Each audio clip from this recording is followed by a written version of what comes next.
We went on one beautiful date. One beautiful date, shared one beautiful kiss. We'd said we were only going to be friends. Yes. But having shaved our legs, she's just so beautiful and so cute. I didn't know how this connection was going to translate into real life, but I had also felt certain it was going to. It took meeting you for me to be like, oh, people can love me because I'm trans, not like in spite of it. That someone could just be like, you're the most beautiful woman I've ever seen, and mean it. Like that was foreign to me, Transness is such a uniquely beautiful experience.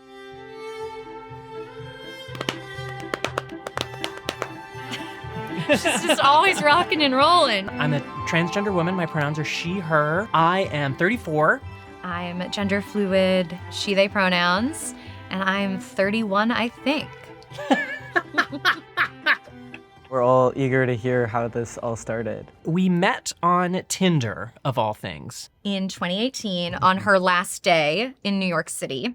I was not living here at the time. I was here for a gig. I messaged her, and by the time she had responded, her location had updated to be 300 miles away.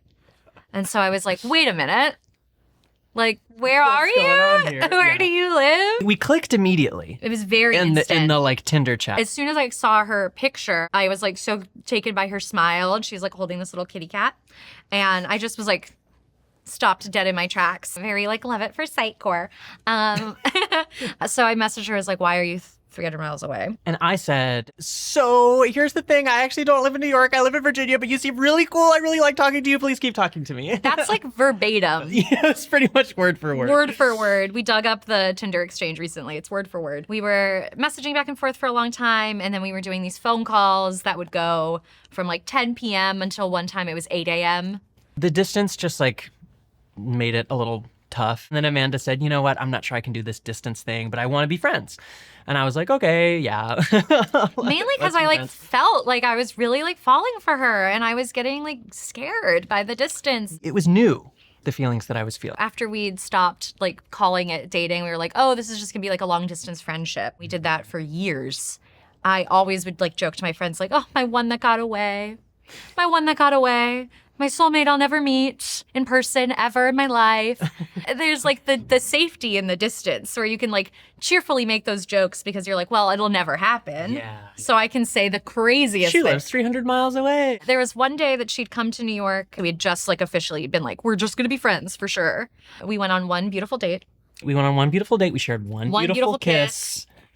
So then to actually meet her in real life, and the conversation was just as effortless. We were just having so much fun.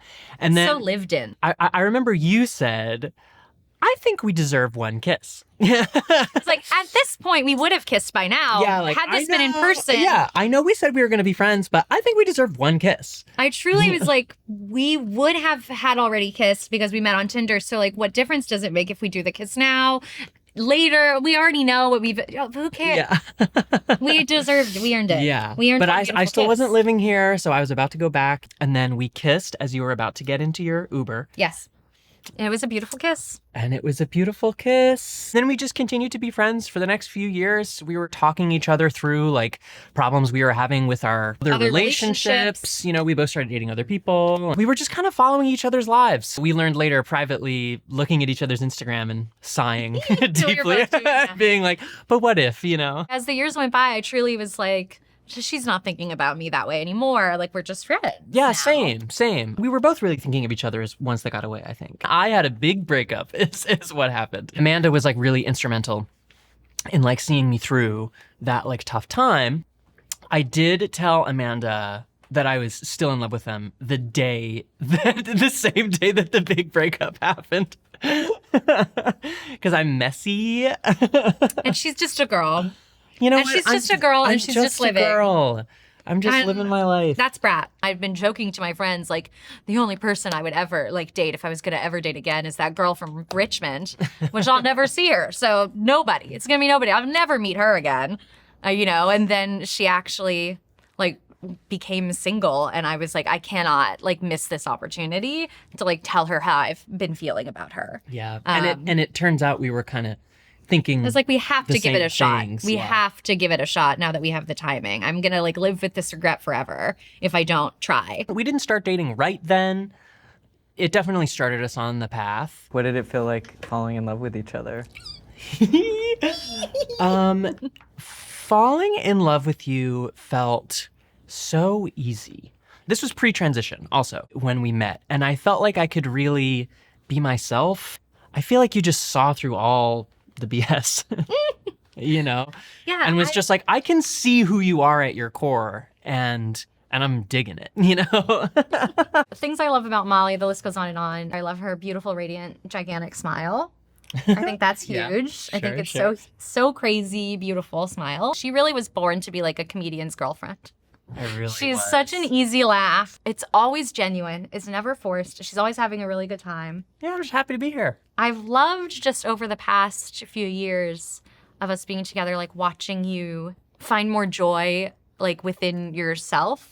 You've been really like exploring your fashion sense and making it for yourself in ways where when you first transition and you're really trying to figure out like how to dress feminine in a way that like the world wants you to. I've just loved every version, you know? Thank you. I think from media, we get a lot of messages of you can't be loved, or you have to find this like rare person that's gonna love you, like really search to find someone that's gonna be okay with this, which is not true. Another negative message about trans relationships I think we get from media, when you're in a relationship with a trans person, everything revolves around the transness of that person. Transitioning is kind of a lifelong thing at the end of the day.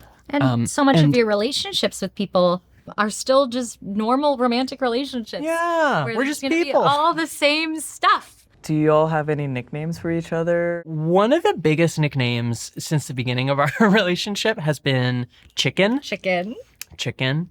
It came about the first time we ever had sex. Part of the way through, I just like wanted to see how things were going, you know, with you, make sure everything was And okay. she said like, hey, check in. I said check And I said, did you just call me chicken?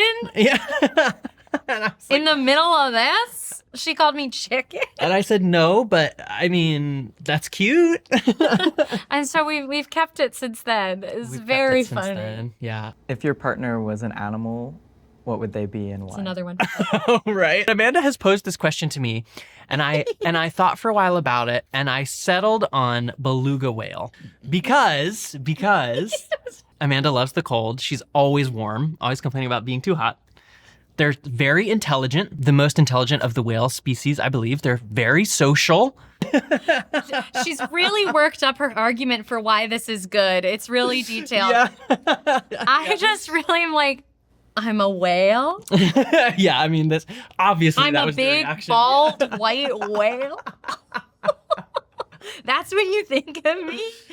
And she's like showing me pictures. She's like, they're so cute. And I'm like, a cat is cute. I think beluga whales are pretty cute. Mostly it was just that like they live in the cold. That was the biggest thing. Famously, the only animal that lives in the cold is the beluga whale. There's simply only one. I don't know. There was just something. I about don't it. like swimming. I will never go in the I ocean. guess that is true. It's just crazy that I would Yeah, be a that's marine true. animal. But it's very cute. And at this point, you could tell I'm just the kind of partner that I just love giving her a hard time. Because she's so Yeah. sweet and sincere. And there's something very funny to me about just giving her a hard time. Well, and I love just like being overly saccharine with Amanda and just like Very. watching her just like, oh my God. If Molly were any animal, I feel like she would be a hummingbird. Because they are very fast, little tiny baby animal. She's very little. Bring joy to everyone.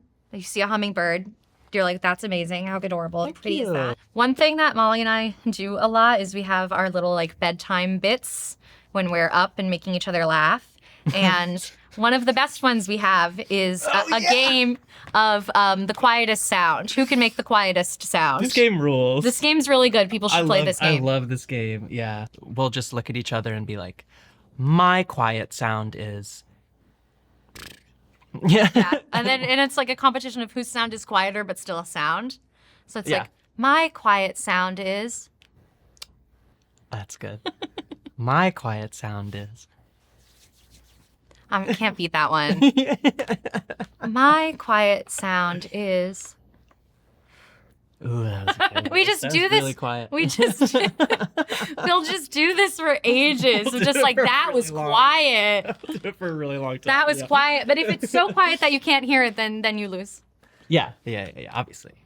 Of course. Yeah, of course, obviously. So when I think about getting old, I really do think about like getting old with you very specifically, Same. and just like having like more time together, Yeah. and having it like hopefully having things start to feel calm, because right now we're very scrappy artists in New York, and the idea of Yeah. having a little stability under us is exciting and aspirational. Coming out, realizing I'm transitioning has made me, better able to love myself and thus better able to love others. I will definitely say that about being in a relationship as like an out trans person. A lot of people want to say, forget about your transness in like certain scenarios, people that like aren't comfortable calling you by your pronouns or whatever. And in those instances, it's like, well, I am trans. I can't just turn this off. This is who I am.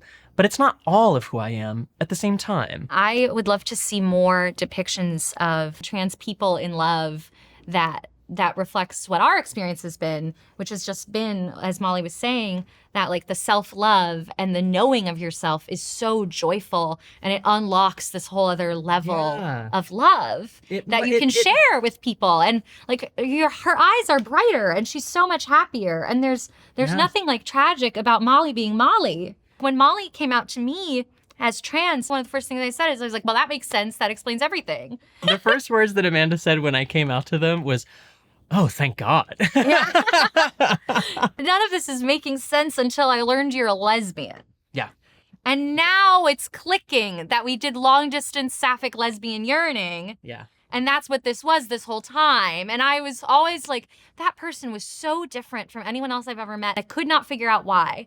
And then she came out to me and I was like, now I understand everything more. And it brought this like clarity. Like her coming out as trans made my life easier, not harder. I'm very tired of depictions of trans people coming out and falling in love and having them like coming out being like this disruptive, horrible thing that happens in the relationship. When for me, it was like, oh, now I know you more. Yeah. There was like a missing piece. And now I like fully see you and it makes it easier to love you. More things need to be centered around like the joy of the self-discovery. Love is about knowing people truly and seeing them for who they are. Your relationship will always be better if your partner is a happier, more fulfilled, more complete version of themselves. That will always make your relationship better. Yeah, I would love to see transness like as I experienced it in our relationship as a gift. You know, like this gift of self-knowledge and this gift of like sharing. And I want more media like that. It's a really good answer, huh? It's a really good answer. Thank you.